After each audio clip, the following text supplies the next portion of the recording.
توی این ویدیو امروز میخوام بر اساس کتاب تنخ که کتاب مقدس عبرانی هست در مورد زندگی نامه حضرت سلیمان صحبت کنم. پس با من همراه باشید.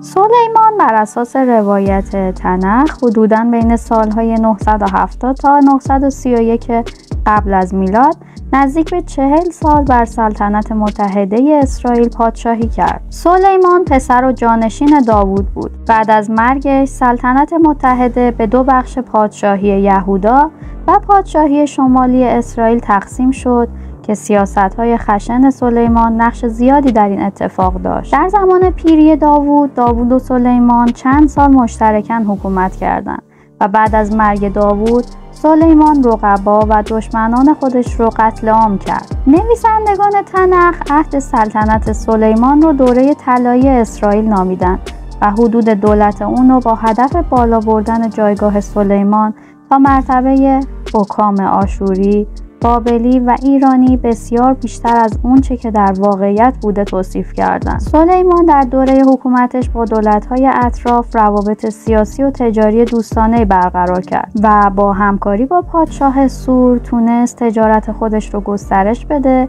که یکی از نمودهای اون سفر هیئتی تجاری از عربستان به اسرائیل بوده که در قالب دیدار سلیمان و ملکه سبا افسانه‌های زیادی دربارش به وجود اومده. سلیمان بناهای زیادی در اسرائیل ساخت، از جمله قصری بزرگ در اورشلیم و معبدی در کنارش. با این حال از اونجا که دولتش منافع کافی برای این ساخت و سازها رو نداشت، در آخر مجبور شد 20 روستا از قلمرو خودش رو به سور ببخشه. او همچنین مالیات سنگینی برای اسباط اسرائیل وضع کرد و برخلاف داوود که تنها بر مردم کنعانی قلمرو خودش کار اجباری تحمیل کرده بود، اسرائیلیان رو هم به بیگاری گرفت. سلیمان برای حفظ مرزهای قلمرو خودش با دولت‌های اطراف متحد شد و برای تحکیم این اتحادها با زنان زیادی از ممالک همسایه ازدواج کرد.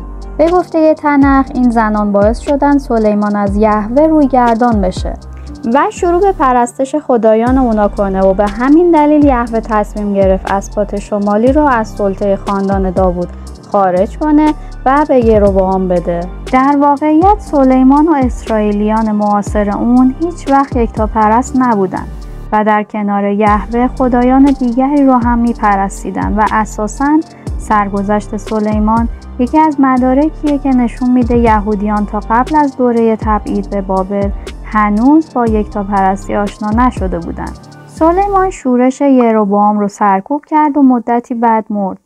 بعد از مرگ سلیمان اسباط شمالی یروبعام رو پادشاه خودش اعلام کردند، اما رهوبعام پسر و جانشین سلیمان حکومت خاندان داوود بر 2 سبط یهودا و بنیامین رو حفظ کرد که به پادشاهی یهودا معروف شد. لایک و سابسکرایب یادتون نره و منتظر ویدیوی بعدی من باشین.